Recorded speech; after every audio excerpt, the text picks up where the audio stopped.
नमस्कार, मैं बालकृष्ण और आप देखना शुरू कर चुके हैं न्यूज फॉर हेडलाइंस। दिन भर में क्या कुछ छोटी बड़ी घटनाएं घटी है, राष्ट्रीय और प्रदेश स्तर की उन सारी खबरों से आपको हम रूबरू कराने आए हैं।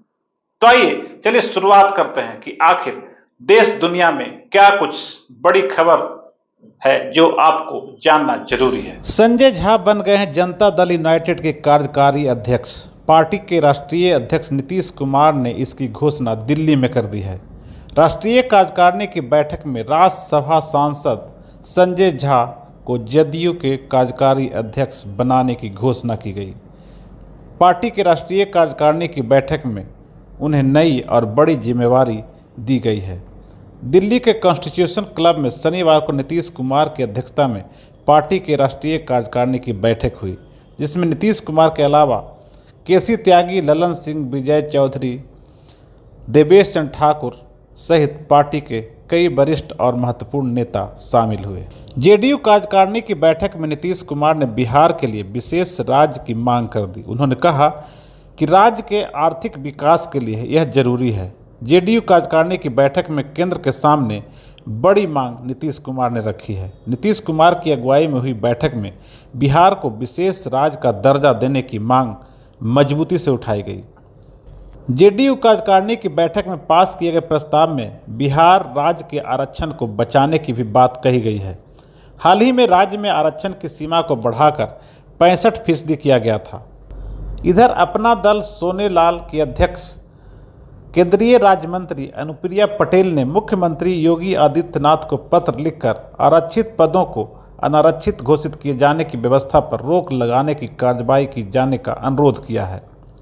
इसके उलट विभिन्न भर्ती बोर्ड से जुड़े अधिकारियों ने कहा है कि अनुप्रिया के आरोपों में दम नहीं है। क्राइम के बाद एफआईआर दर्ज करना पहले से अब ज़्यादा आसान हो जाएगा और 1 जुलाई से इसे सख्ती से लागू करने का प्रावधान भी है। भारतीय कानून में बदलाव के चलते उनकी जगह पर पीड़ितों को अब भारतीय न्याय संहिता, भारतीय नागरिक सुरक्षा संहिता और भारतीय साक्ष्य अधिनियम के माध्यम से न्याय दिलाया जाएगा। हत्या, रेप सहित अन्य अपराध करना बिल्कुल भी अब आसान नहीं होने वाला है। 1 जुलाई से अब नई धाराओं के तहत आरोपियों के खिलाफ केस दर्ज किया जाएगा। जघन्य अपराधों पर सख्त सजा भी देने का प्रावधान है। नीट पेपर लीक मामले में कोर्ट ने आरोपियों को 5 दिनों के सीबीआई रिमांड पर भेजा है। हजारीबाग से गिरफ्तार अभियुक्तों को रिमांड पर भेजा है। रिमांड मिलने के बाद सभी आरोपियों को सीबीआई मेडिकल जांच करने के लिए एलएनजेपी अस्पताल लेकर गई है। रिमांड के पहले आरोपियों की फिटनेस जांच के लिए अस्पताल भेजा गया है। राजकोट एयरपोर्ट पर भी दिल्ली जैसी दुर्घटना हुई है। भारी बारिश से गिर गई पिकअप एरिया की कैनोपी। गनीमत रहा कि इसमें कोई हताहत नहीं हुआ।